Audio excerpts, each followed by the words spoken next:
Pemirsa, sampah kiriman tak hanya menyelimuti Pantai Kuta. Fenomena yang disebabkan curah hujan tinggi dan angin kencang tersebut juga melanda Pantai Dreamland di Desa Pecatu.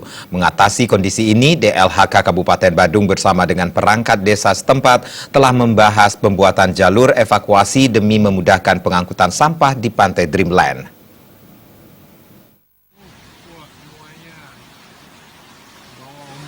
Selain Pantai Kuta, pantai lain yang juga terkena dampak dari fenomena sampah kiriman adalah Pantai Dreamland di Desa Pecatu Badung. Sampah-sampah bertumpuk, terutama di muara sungai Cemongkang di Pantai Dreamland yang terlihat mirip seperti danau kecil, sehingga menyebabkan kondisi yang kotor dan kumuh di pantai tersebut.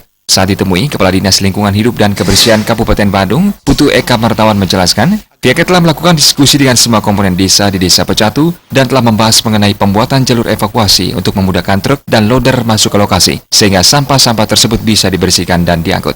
Jadi, untuk evakuasi sampah kiriman, agar kiranya bukan menjadikan image negatif Dreamland tersebut, prioritas pertama yang akan dilakukan oleh perangkat desa Pecatu tentu akan mengusulkan lewat dana APBDes berupa jalur evakuasi yang saat ini masih sempit.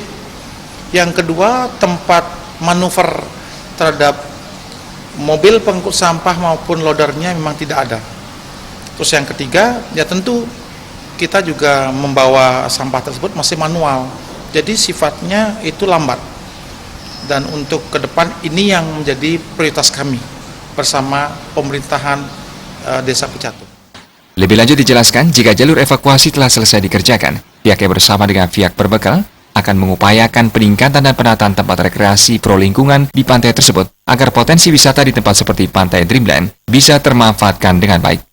Triguna dan Indrawan, Bali TV.